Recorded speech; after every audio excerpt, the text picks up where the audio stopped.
पास। आलोक जी, आज सौहार्द की ऐसी नदी बही कि मोहन भागवत को राष्ट्रपिता, राष्ट्र ऋषि की भी उपाधि दे दी गई।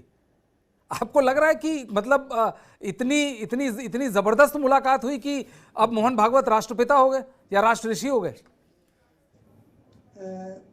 ब्रजेश पांडे जी, मेरा अपना मानना है कि ये भावातिरेक है। मुलाकात में ज्यादा कुछ भावनाएं हावी हो गई हैं, लेकिन हाँ, ये राष्ट्र के लिए अच्छा है। हम भावनाओं में भी कभी कभी ज्यादा बोल जाते हैं, फिर बाद में लगता है कि कुछ ज्यादा हो गया रोजमर्रा के जीवन में। लेकिन हाँ, उस समय जब वो बोल रहे थे तो जो बोला वो दिल से बोला, और यही उम्मीद मैं बहुत दिनों से कर रहा था कि जुबान से नहीं, चीजें दिल से निकले। अगर जब चीजें दिल से निकलती हैं, वो तार्किक हो ना हो कोई फर्क नहीं पड़ता। दूसरी बात, जब गंगा गंगोत्री से निकलती है तो कानपुर में भी आएगी ना।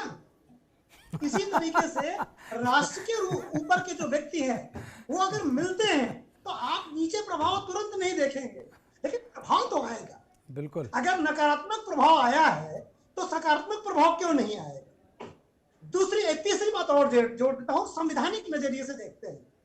आरएसएस का चिंतन ही सरकार चला रहा है, और जो सरकार चलाता है उसे सोल ऑफ द कॉन्स्टिट्यूशन को मानना होता है। प्रस्तावना में एक लाइन आती है कि देश की एकता और अखंडता बढ़ाने वाली बंधुता बढ़ाने का प्रयास करेगी। कौन? सरकार, लोग, सरकार। तो सरकार किसकी है इस समय? भाजपा के की ही विचार की सरकार है ना, सॉरी, आरएसएस के विचार की ही सरकार है ना। तो मोहन भागवत जी का ये प्रयास है कि जो बंधुता वाली बात है, क्योंकि देश की यूनिटी और इंटीग्रिटी के लिए फ्रेटर्निटी का या बंधुता का मजबूत होना बहुत जरूरी है। तो इसलिए अगर देश की बंधुता कमजोर होती है तो देश की एकता और अखंडता तार तार हो जाएगी।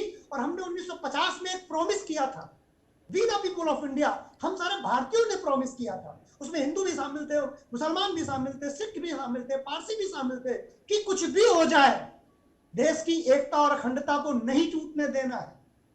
अभी हाल ही में सर्वोच्च न्यायालय ने कहा है कि अगर बंधुता टूटती है, भाईचारा टूटता है, तो देश के लिए वो खतरनाक है। 2-3 दिन पहले एक किसी बात पर आई है, एक पर चर्चा सुप्रीम कोर्ट के द्वारा, जब वो लोग धर्मांध बयान देते हैं, जो प्रिंट मीडिया पे आया था कि अपनी उपयोगिता खो रही है।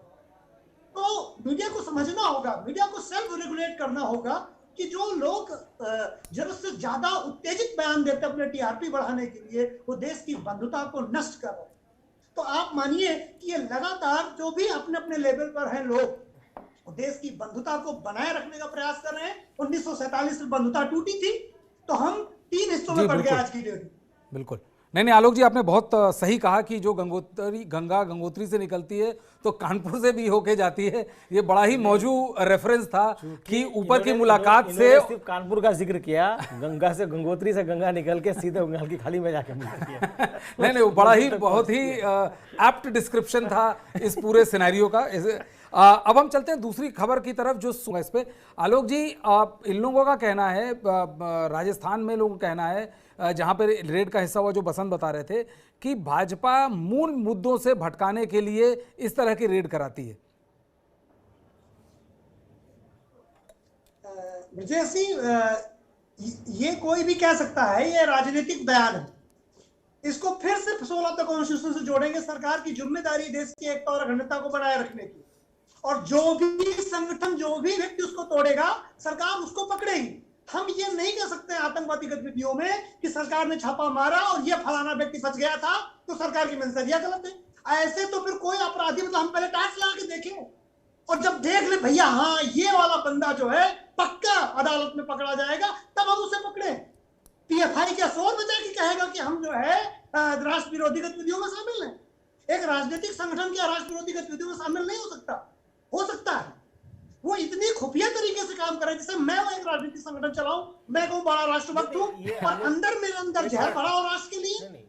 आलोक जी, लेकिन आपने सुप्रीम कोर्ट का ऑब्जर्वेशन नहीं सुना था जब सुप्रीम कोर्ट ने पूछा था सिद्दीक कप्पन के केस में, सॉलिसिटर जनरल के पास जवाब नहीं था। मतलब जो सरकारी वकील के पास जवाब नहीं था, और वो 2 साल से जेल में। आलोक पांडे जी से पूछिए कि राष्ट्र विरोधी गतिविधियां कौन सी हैं जिनमें पीएफआई अब तक शामिल पाया गया है। और जो पुलिस का कहना है कि भाई नहीं जितने देश में इस समय कुछ 2-3 भी सालों में आप कहते गतिविधियां हैं हुई, उसमें हर में पीएफआई का नाम आया। नहीं, नाम आया है, लेकिन तो सरकार इसे साबित डी क्या हुआ रजिस्टर है? क्यों नहीं कर रही है? क्या सीए और जो एनआरसी के आज खिलाफ देश भर जो में छापा है वो क्या देश है? भर में प्रदर्शन आप ये हुए हैं, क्या समझिए, वो इस क्या देश उसे में राष्ट्र विरोधी एक- करेंगे आप? इस देश में क्या किसान आंदोलन साल भर चला वो राष्ट्र विरोधी था क्या?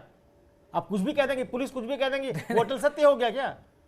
साहब नहीं तो जो पीएफआई कहेगी वही सत्य है। हम पीएफआई के नहीं, नहीं पांडे जी, हम पीएफआई के प्रवक्ता नहीं है, हम जर्नलिस्ट हैं, हम चीजों को निष्पक्ष रूप से। मैं भी कोई पीएफआई का विरोधी नहीं आप हूं। तो कह रहे हो कि मैं साहब राष्ट्र विरोधी गतिविधियां, तो मैं राष्ट्र अपनी विरोधी बात कह रहा गतिविधियां हूं, कौन सी है? आपको साबित तो समझ कुछ में भी नहीं आया, हुआ, ये एक अलग मैटर है। साबित तो मैं कुछ भी अपनी नहीं हुआ। बात आपने कह रहा साल हूं, भर एक तब मेरी जर्नलिस्ट बात आपको ना को समझ साल में भर आए। पुलिस